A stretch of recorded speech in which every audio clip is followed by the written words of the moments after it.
Graça e paz do Senhor Jesus. Hoje a gente vai gravar Ezequiel, capítulo 5. Quando eu digo para você graça e paz, você já devia se alegrar logo no início, porque hoje eu estava pensando sobre isso, sabe? Quando a gente deseja graça e paz. A paz só é possível por causa da graça. A graça, que é o perdão imerecido de Deus, ela traz a paz. O castigo que nos traz a paz, a graça, estava sobre ele. Pelas suas pisaduras nós somos sarados. Então, graça e paz para você que vai ouvir esse capítulo. Amém? Diz assim: agora, filho do homem, apanhe uma espada afiada. Deus novamente vai falar com Ezequiel por meio de parábolas, por meio de alegorias, de atos simbólicos. E esse ato simbólico aqui é muito representativo. E eu demorei para entender um pouco, eu tive que estudar um pouco esse capítulo, sabe? Para entender esse ato simbólico de Deus aqui, para Ezequiel. E ele diz assim: pegue uma espada afiada, uma espada, hein? Não é um cortador de cabelo, uma tesoura, não. Uma espada.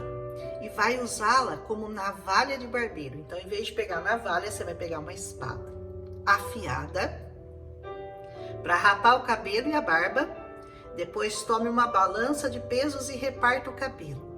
Sabe que antigamente o sacerdote ele era proibido de raspar a barba ou o cabelo, porque era um sinal de desobediência. Mas Deus pede para Ezequiel fazer isso como um ato profético. Corte o cabelo e a barba, porque Deus queria mostrar o que ele iria fazer para Jerusalém. E esse ato profético, como ele fez no capítulo passado, que ele ficou deitado de um lado, depois deitado do outro, depois pediu para ele cozinhar o pão com fezes de homens e depois de animais, ele trocou por de animais. Tudo isso são atos proféticos que Deus quer trazer uma mensagem para aquele povo. Queria e traz até hoje para todos nós, né? Ele diz assim: pegue a barba e reparta o cabelo, reparta em 3 partes iguais. Um pouco da barba aqui, um pouco da barba e do cabelo aqui, um pouco da barba e do cabelo ali. Quando os dias do cerco da cidade chegarem ao fim, queime no fogo 1/3 do cabelo dentro da cidade. Então são 3 partes, uma parte ele ia queimar dentro da cidade, as outras 2 ele ia deixar de lado. Depois pegue 1/3 e corte-os com uma espada ao redor de toda a cidade e espalhe ao vento. Então uma parte era para queimar, uma parte era para espalhar ao vento. Por quê? Porque eu os perseguirei com espada desembainhada. Deus vai explicar depois, viu? O significado de cada um desses gestos que ele está fazendo. Queimar uma parte, espalhar o resto ao vento.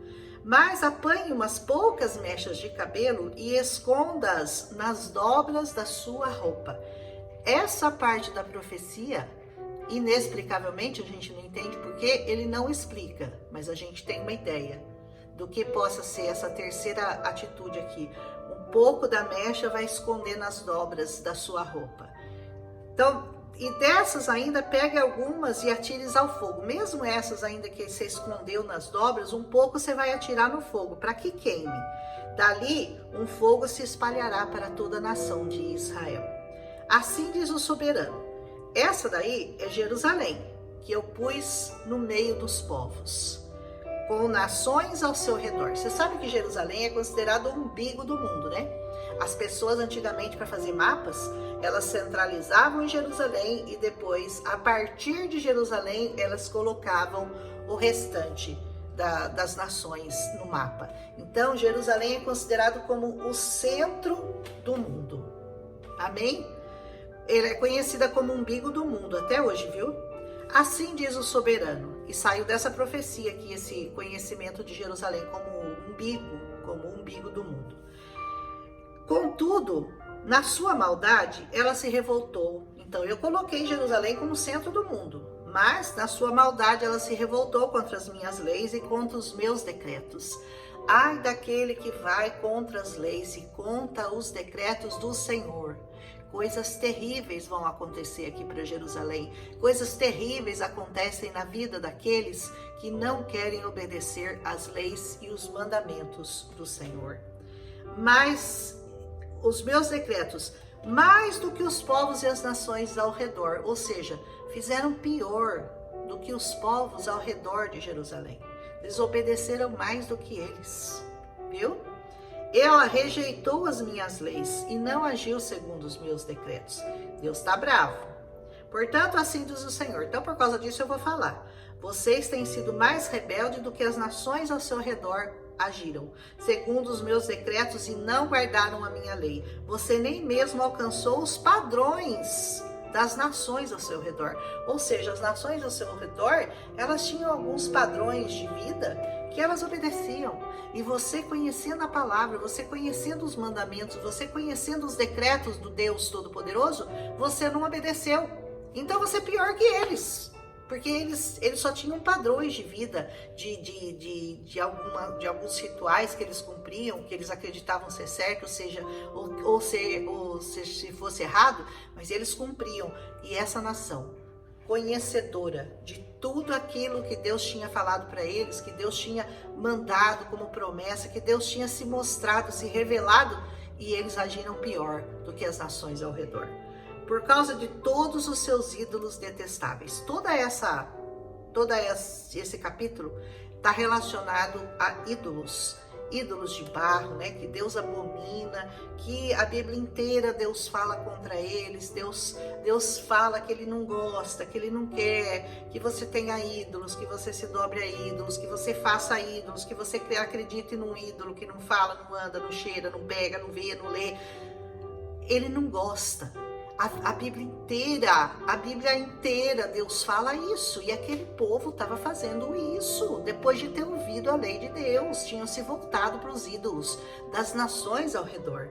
Farei com vocês o que eu nunca fiz e nem jamais voltarei a fazer. Foi tão terrível o que Deus fez com eles, que o próprio Deus disse, o que eu vou fazer com vocês, eu não vou fazer para mais ninguém. Nunca mais eu vou voltar a fazer. Tamanha vai ser a dor, o sofrimento, a angústia, a tristeza, a solidão. Vai vendo. Por isso, entre vocês sucederá, olha o que vai acontecer, que os pais comerão seus próprios filhos.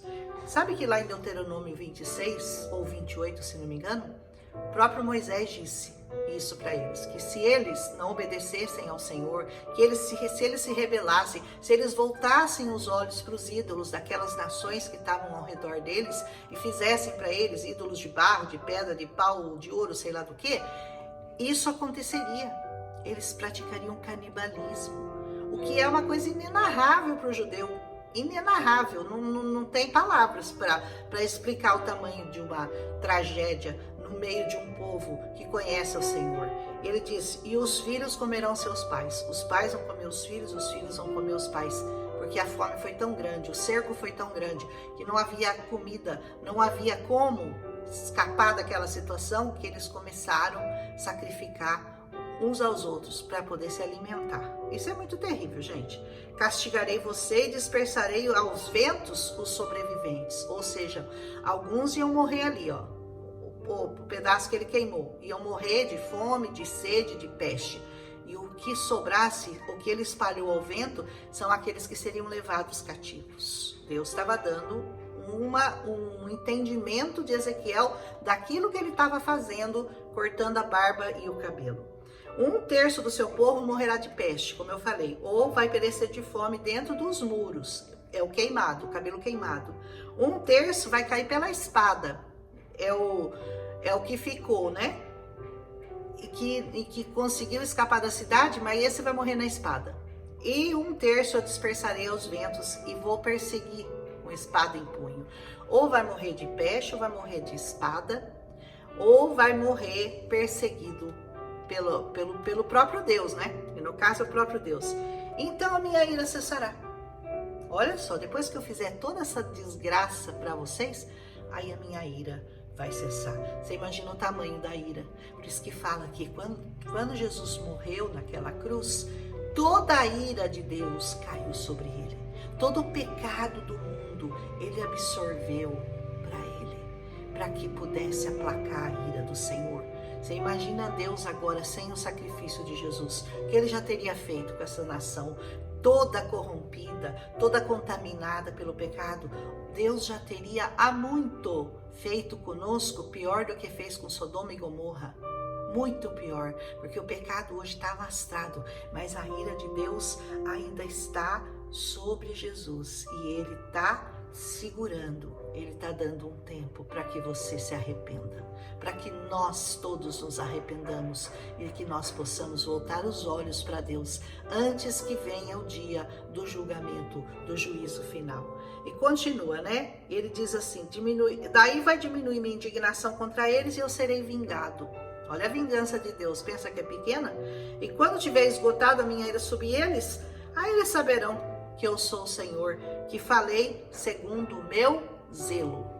Farei de vocês uma ruína, tornarei desprezível entre as nações ao redor. Falei que vocês sejam desprezíveis para as nações ao redor, à vista de todos quantos vocês passarem. Até hoje o judeu sofre, né? Essa perseguição, essa ira, povos que odeiam os judeus, povos que pudessem matavam todos. Até hoje a ira dos povos ainda está contra aquele povo, mas a graça do Senhor, a ira do Senhor que foi colocada sobre Jesus, impede Deus de agir, impede, segura a ira de Deus. A ira de Deus foi barrada naquela cruz, quando Jesus tomou sobre ele todos os nossos pecados, todas as nossas dores.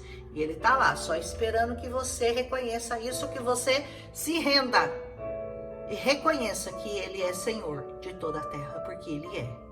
Aleluia! Você vai ser motivo de desprezo, de escárnio, você vai servir de advertência e de causa de pavor às nações ao redor. Até hoje a gente fica pasmado, né? Como que puderam fazer aquilo no Holocausto?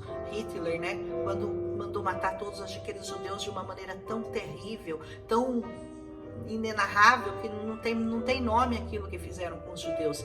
Já tinham feito antes. A gente pensa que Hitler foi o primeiro. Não. Que judiou dos judeus daquela forma terrível, Hitler não foi o primeiro. Eles já haviam passado por esse tipo de sofrimento antes. E diz assim, quando eu castigar vocês com ira, indignação e violência, eu, o Senhor, falei. Ponto. Eu, o Senhor, falei. E ponto. Acabou. Falou, tá falado, vai acontecer. Quando eu atirar em vocês as minhas flechas mortais e destruidoras, as minhas flechas de fome, atirarei para destruí-la, aumentarei a sua fome e cortarei o seu sustento. E foi exatamente o que aconteceu no cerco de Jerusalém. Enviarei contra vocês fome, animais selvagens que acabarão com seus filhos, despedaçarão, destroçarão seus filhos. A peste e o derramamento de sangue a alcançarão, e trarei a espada contra você. Eu, o Senhor, falei. Pronto, e aconteceu. Aí você vai pensar, meu Deus, mas que Deus é esse que faz uma coisa dessa com um povo que ele ama tanto? Esse é o Deus irado, que você também precisa conhecer. Lembra que eu falei do Jesus te ama? Mas é esse mesmo Deus aqui, ó. Ele te ama, viu? Ele te ama de verdade, ele morreu por você. Para não fazer isso com você, ele se deu naquela cruz. Mas é preciso que você o busque, que você o reconheça e que você deixe aquilo que ele está falando aqui nesse capítulo, a idolatria.